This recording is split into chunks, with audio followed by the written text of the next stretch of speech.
marcou seu primeiro gol contra o Remo na 10ª rodada. Agora o destaque vai justamente para como a defesa do Avaí pressiona em um primeiro... O corpo ganha, trabalha do lado por ali com o JP.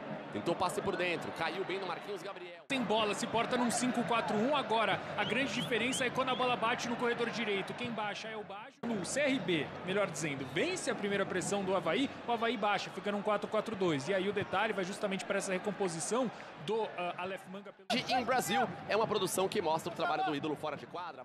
Do lado dele tem o JP, é ele quem recebe o camisa 80, tem a posse. Barreto corta a marcação.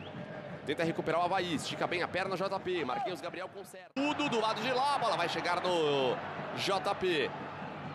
JP com o Andrei. Fez a finta de corpo para cima do GG, recomeça JP, João Vitor.